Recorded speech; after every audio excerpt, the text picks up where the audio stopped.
ফের সংঘর্ষে উত্তাল ইসরায়েল ফিলিস্তিন। গাজা থেকে হামাসের হাজার হাজার রকেট হামলায় ইসরায়েলে নিহতের সংখ্যা বেড়ে দাঁড়িয়েছে 200 জন। অন্যদিকে ইসরায়েলি বাহিনীর পাল্টা হামলায় গাজায় নিহত হয়েছে 232 জনেরও বেশি। এখনও ইসরায়েলের বিভিন্ন অংশে হামাস ও ইসরায়েলি বাহিনীর মধ্যে তুমুল লড়াই চলছে। অন্যদিকে গাজায় হামাসের স্থাপনা লক্ষ্য করে অতর্কিত হামলা চালাচ্ছে ইসরায়েলি বাহিনী। ইসরায়েলে নতুন করে সেনা সমাবেশের ডাক দিয়েছে। ইসরায়েল ফিলিস্তিনের মধ্যকার সংঘর্ষে যুদ্ধ পরিস্থিতি তৈরি হয়েছে।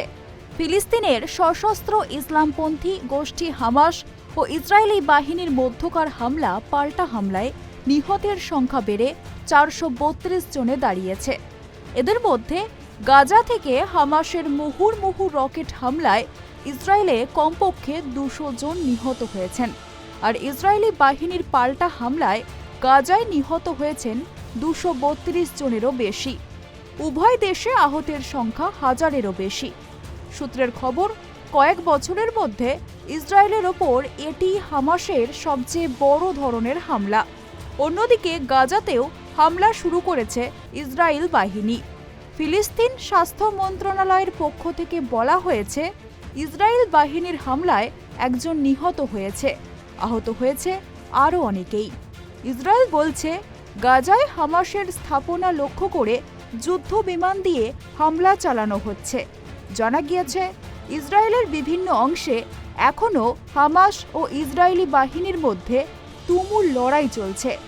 অন্যদিকে গাজায় হামাসের স্থাপনা লক্ষ্য করে অতর্কিত হামলা চালাচ্ছে ইসরায়েলি বাহিনী। ইসরায়েল নতুন করে সেনা সমাবেশের ডাক দিয়েছে। ইসরায়েলের প্রতিরক্ষা মন্ত্রণালয় বলছে, গাজা সীমান্ত সংলগ্ন 22টি এলাকায় ফিলিস্তিনি সশস্ত্র গোষ্ঠীর সঙ্গে ইসরায়েলি সেনাদের লড়াই চলছে। পরিস্থিতি মোকাবিলায় ইসরায়েল সরকার দেশজুড়ে 48 ঘন্টার জরুরি অবস্থাও জারি করেছে। ইসরায়েলের প্রধানমন্ত্রী বেনিয়ামিন নেতানিয়াহু হুঁশিয়ারি দিয়ে জানিয়েছেন, ইসরায়েলের ওপর হামলা চালিয়ে বড় ভুল করেছে হামাস, এর পরিণতি ভোগ করতে হবে। אזרחי ישראל היקרים, כוחות חמאס פלשו הבוקר לשטח ישראל בבוקרו של יום חג, שבת, ורצחו אזרחים תמימים, ילדים וקשישים. החמאס פתח במלחמה אכזרית ומרושעת. אנחנו ננצח במלחמה הזאת, אבל המחיר כבד מנשוא. צה"ל יפעיל מיד את כל עוצמתו כדי להשמיד את יכולות חמאס. נכה בהם עד חורמה וננקום בעוצמה על היום השחור הזה שהם עוללו למדינת ישראל ולאזרחיה. כפי שאמר ביאליק, נקמת דם ילד קטן עוד לא ברא השטן.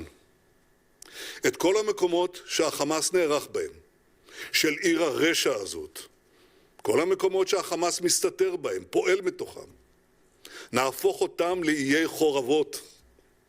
אני אומר לתושבי עזה, হামাসের ইসরায়েলের ওপর হামলা শুরু করার বিষয়ে প্রাক্তন কূটনীতিক অ্যালন পিঙ্কাস এটিকে গোয়েন্দাদের ব্যর্থতা এবং সিদ্ধান্ত গ্রহণের প্রক্রিয়ার ব্যর্থতা বলে অভিহিত করেছেন।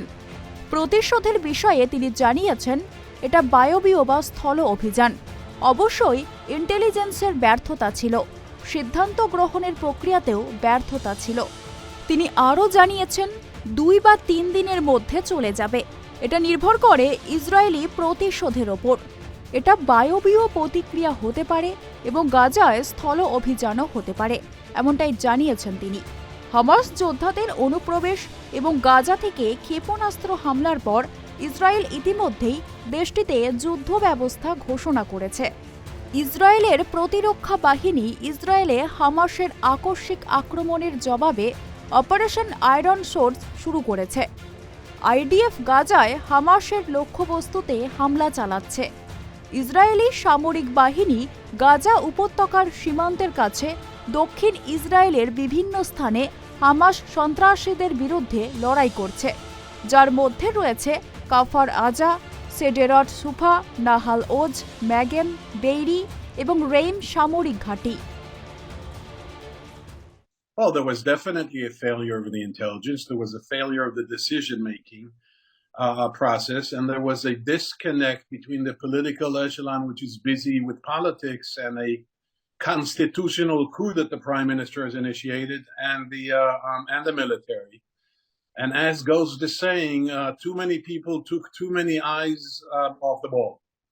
And when that happens and your assessments are flawed as to what Hamas in Gaza is planning, this is the unfortunate and tragic result. Now, we will know and evaluate more seriously what brought this about. But the question right now has to be how much and to what extent and for how long this will deteriorate or escalate. And I think the chances are of a broad escalation here. So this is not going to go away in 2-3 days. ইসরায়েলে Hamas সন্ত্রাসীদের হামলার বিষয়ে কথা বলতে গিয়ে কেন্দ্রীয় মন্ত্রী মীনাকাশী লেখি বলেছেন, ভারত এই কঠিন সময়ে ইসরায়েলের সাথে দাঁড়িয়েছে এবং হামলার সময় যারা নিহত হয়েছেন তাদের সমবেদনাও জানিয়েছেন। এই কঠিন সন্ধিক্ষণ, এই কঠিন সময়ে যারা এই হামলায় নিহত হয়েছেন এবং আহতদের পরিবারকেও সমবেদনা জানাচ্ছি। भारत ऐसे मुश्किल के समय पर इजराइल के साथ खड़ा है और जितने लोग पीड़ित हैं और जिनकी मृत्यु हुई है उन परिवारों को भारत सरकार की तरफ से, भारत के जनता की तरफ से हम अपनी संवेदना व्यक्त करते हैं। Prime minister Modi has already given his condolences and stands with Israel at this difficult juncture. We express our condolences to all those who have been killed in this attack and the injured families at this difficult hour for the Israelis. মার্কিন president Joe Biden বলেছেন, হামাসের সন্ত্রাসী হামলার মুখে যুক্তরাষ্ট্র ইসরায়েলের পাশে আছে। তিনি আরও জোর দিয়েছেন, তিনি নিশ্চিত করবেন যে দেশটি তার নাগরিকদের প্রয়োজনীয় সহায়তা পায়। মার্কিন প্রতিরক্ষা সচিব লয়েড অস্টিন তার ইসরায়েলি প্রতিক্ষেপের সাথে কথোপকথন করেছেন। ইসরায়েলের প্রধানমন্ত্রী বেনিয়ামিন নেতানিয়াহু জো বাইডেনকে তার কথা রাখার জন্য ধন্যবাদ জানিয়েছেন। ইসলামপন্থী দল হামাস ইসরায়েলের বিরুদ্ধে আকস্মিক আক্রমণ করে। ইসরায়েলে কমপক্ষে 250 জন নিহত হয়েছেন এবং 900 জনেরও বেশি আহত হয়েছেন। ইসরায়েল পাল্টা হামলা চালালে 230 জনেরও বেশি গাজাবাসী নিহত হয়। ইসরায়েলের উপকূলীয় ছিটমহলের গভীরে ব্যাপক বিমান হামলার মাধ্যমে প্রতিক্রিয়া জানায়। এতে বহু মানুষ আহত এবং নিহত হয়েছেন। ইসরায়েলের প্রধানমন্ত্রী বেনিয়ামিন নেতানিয়াহু প্রতিশোধ নেওয়ার অঙ্গীকার করেছেন এবং বলেছেন ইসরায়েল হামাসকে ধ্বংসস্তূপে পরিণত করবে। Hamas, in this moment of tragedy, I want to say to them and to the world and to terrorists everywhere that the United States stands with Israel. We will not ever fail to have their back. We'll make sure that they have the help their citizens need and they can continue to defend themselves. You know, the world's seen appalling images. Thousands of rockets in the space of hours raining down on Israeli cities. When I got up this morning, started this at 7:30, 8 o'clock, my calls. Hamas terrorists crossing in Israel, killing not only Israeli soldiers, but Israeli civilians. In the street, in their homes. Innocent people murdered, wounded, entire families taken hostage by Hamas. Just days after Israel marked the holiest of days in the Jewish calendar. It's unconscionable.